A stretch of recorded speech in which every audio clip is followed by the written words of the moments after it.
Well, hello, my dear ones. How are you this evening? I'm doing quite well. I was kind of getting the itch to make a video, and I'll tell you what, I needed a break.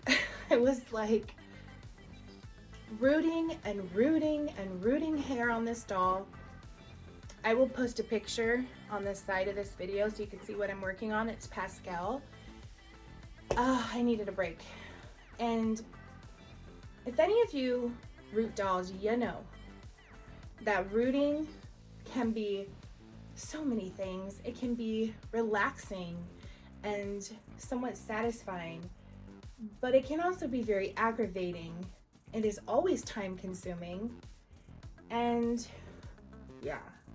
So, nevertheless, with it being monotonous, it is something that must be done, especially when you started. If you have half the head done, you can't just say, screw this, I'm painting the baby's hair. So I'm almost done. And I'm actually committing myself this year, 2023, to really take my time with rooting and root a lot slower and more methodically, because that's when you get the best results.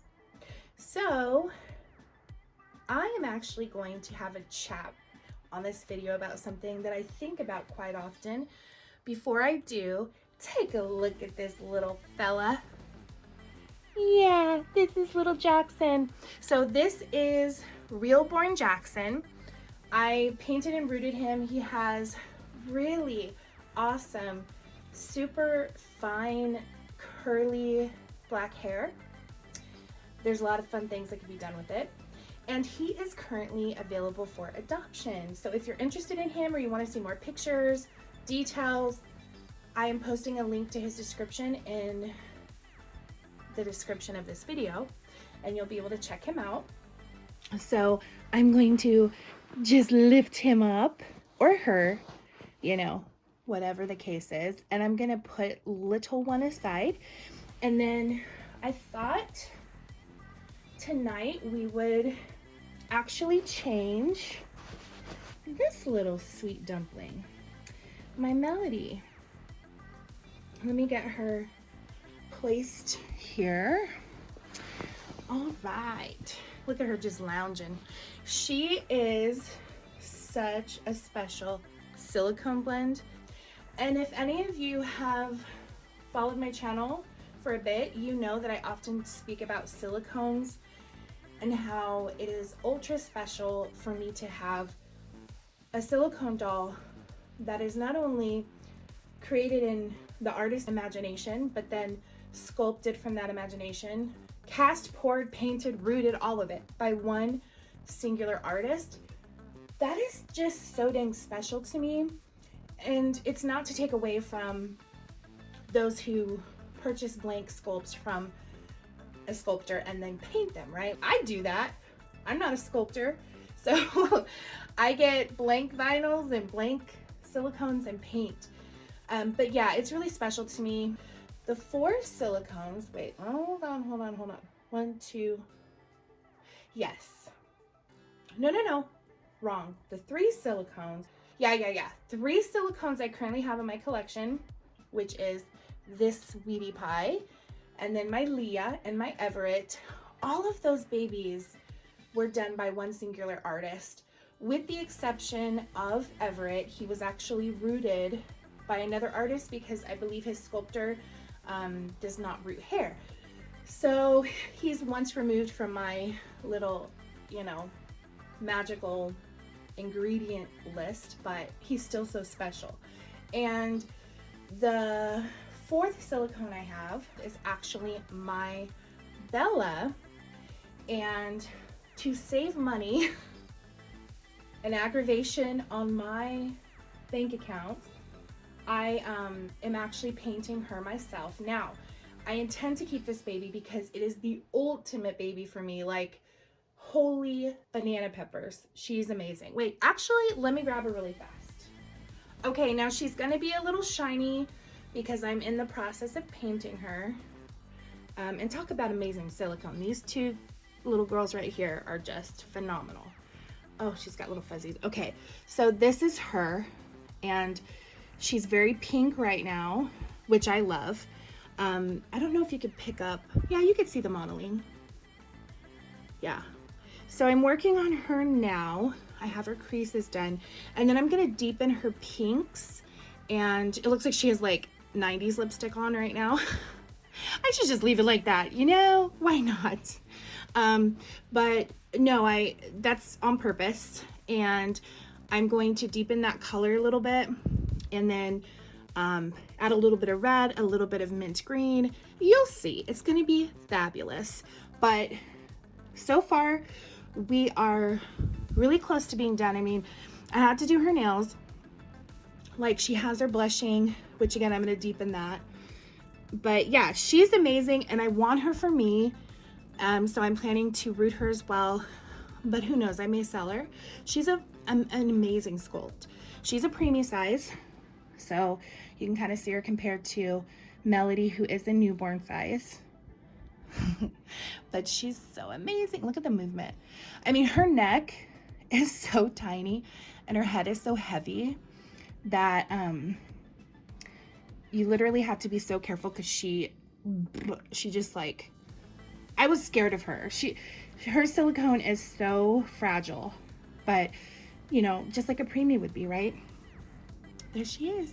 Well, anyway, let me go actually put her back, because she's very delicate and I need to put her back on her painting table. I'll be right back.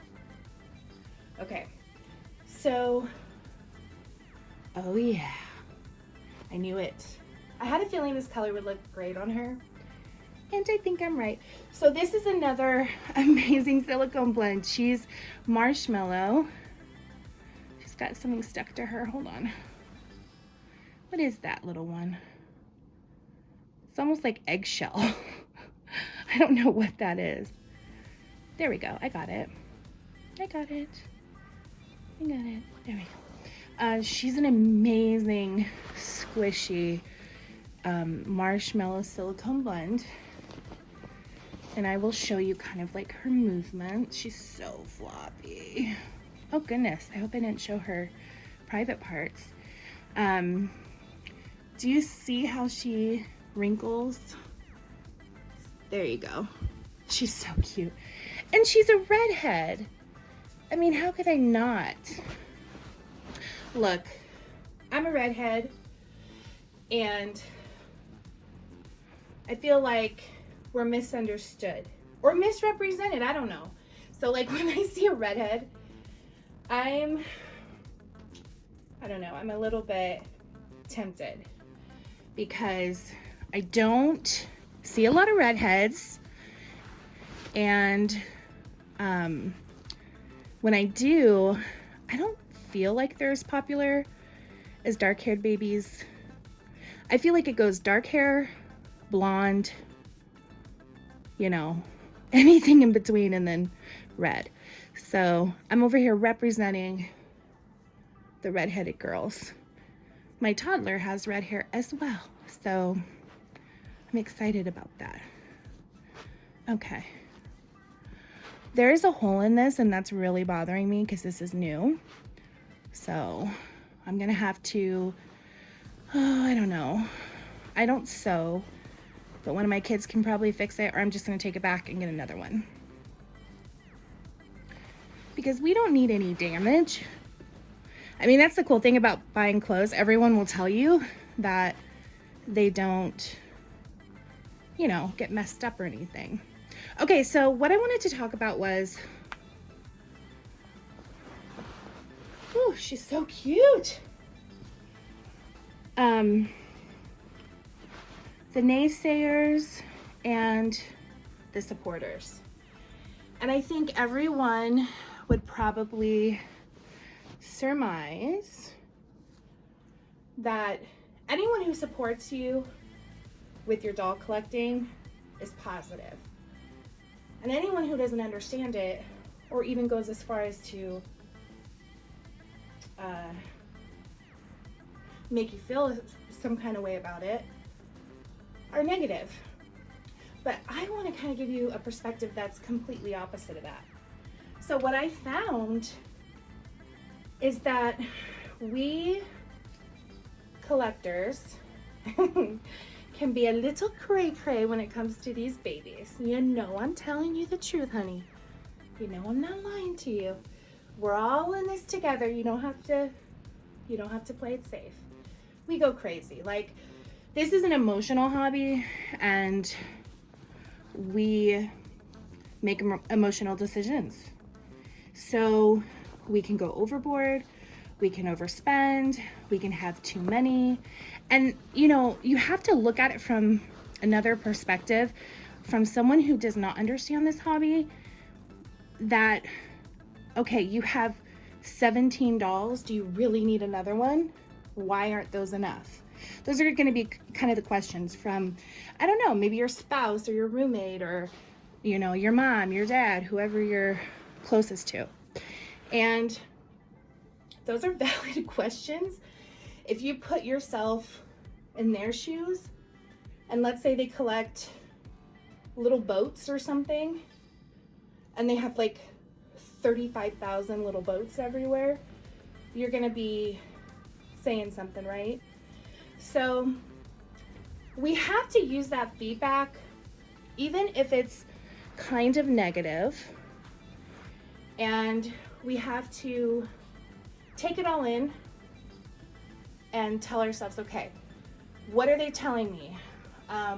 They're concerned that this is an addiction, or maybe they're making comments like, this is weird, why are you doing this? What need are you feeling, And that's a tough question, because I have a theory we're all kind of feeling a need with this hobby.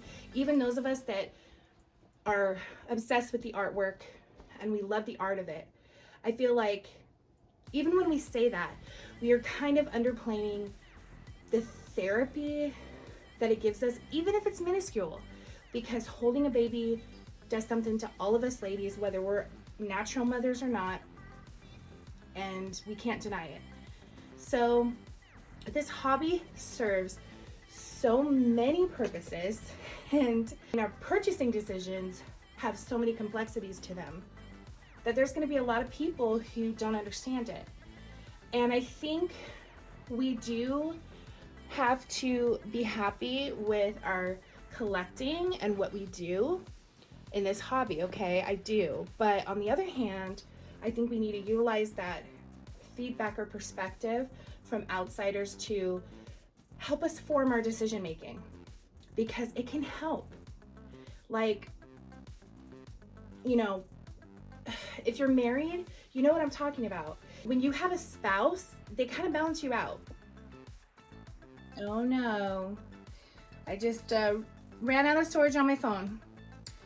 So not only are we gonna have a challenge finishing this video, but uploading it is gonna be a hell of a time. Anyway, so I'm gonna finish this. So I was saying, if let's say you love coffee cups and mugs or whatever, and you're married, and every time you see a cute coffee cup with a cute saying or whatever the case is, you have an urge to get it, and you figure it's only $5, $7, whatever, it doesn't matter, right? You're just like, they're cheap enough, I love them all, I want them all. But you have a spouse who has kind of told you, honey, we've got 35 coffee mugs, we may want to just not get any more, or how about we just get rid of some before we bring some in. So you kind of limit yourself, you slow down a little bit, because you have someone that you're accountable to, and they help you kind of have that happy place of, I can still have this collecting thing, but I need to be careful. That's my point with that. So let's not always throw the naysayers or those who raise their brows at us under the bus. Let's make sure they understand why we do this, why it means a lot to us, and just help utilize that presence or that feedback to be a little more cautious with our collecting. Now, on the other hand, we have a ton of support in this hobby. I mean, we have Facebook groups, we have other collectors we talk to, we have, friends that we make in this hobby, and everybody is pretty supportive of one another. So even though you may be honest with them and say, girl, I have too many babies. I need to stop. I guarantee you she's going to say the same thing back. But then 2 days later, you can send her a picture of a doll that you're in love with, and she would say, oh my gosh, girl, get it. It's beautiful, get it. So you may think that all of these wonderful ladies and friends in this hobby are, you know, your best support system, and they are, you know, you're lucky to have them, and that's all you need because they understand why you collect and they support you, and, you know, they encourage you and they enjoy seeing pictures of your babies. Yeah, that's all great, but it gets us in trouble. Unless you have, you know, like one of those awesome friends that literally say, girl, we gotta make a pact. You know, we have to help each other not to be so wild, you know, because it's like the Wild West, isn't it? You see a doll every day, you see 50, 100 dolls. So some tips that I have found for myself and that I've given for my friends is, if you really love a doll, take a screenshot and just enjoy a picture of it, you know, and look at it from time to time, because a lot of the times that's going to do the trick.